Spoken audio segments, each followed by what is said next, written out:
Zaif va nochorligim ila senga qo'l cho'zdim. Robbim, nafsim balosidanmi yoki shaytonning vasvasasidanmi bilmayman. Yana senga osiy bo'ldim. Marhamati cheksiz, o'zidan boshqaga meni xafa qildirib qo'ymaydigan Robbim. Zaifligimni tan olgan holimda aytaman. Meni ham solihlaring qatoriga qo'shgan. Meni kechir.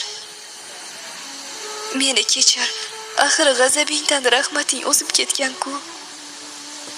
Robbim, sendan o'zga kimga erkalik qilaman? Sen kechirmasang kim kechiradi?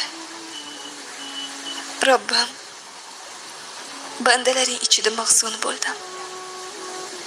Yana chorasiz qoldim. Faqat sen mening najotkorimsan. Mening qalbimdan bu fitnalik bo'lgan dunyoyingni olgan. Menga ham solihlaringni lazzatidek huzurni ato etgan. Bu fitnalik paytda senga itoatda mustahkam bo'lmaganim uchun meni afv et.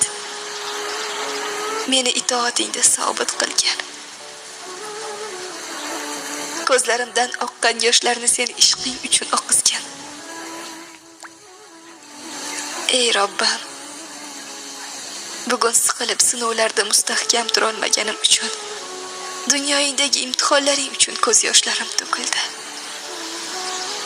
Robbim, meni bardoshli qil. Meni mahzun qilguvchi so'zlarni-yu holatlarni mendan nari qil. Duolarimni ijobat etishingga shubha qilmagan holda, duo qilganlarning duosini ijobat qilaman degan va'dangga ishongan holda, qo'llarimni huzuring tomon cho'zdim.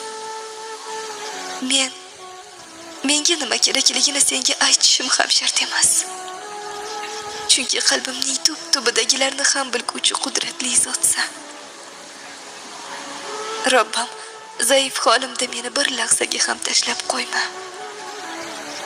Meni bandalaring ichida mahzun bo'lishimga yo'l qo'ymagan. Hazrati Muhammad alayhisalomga men bilmagan sonlar ichra salovat va durudlarim. Yaratgan mahluqotlaring sanog'icha senga hamdlarim bo'lsin, Robbim.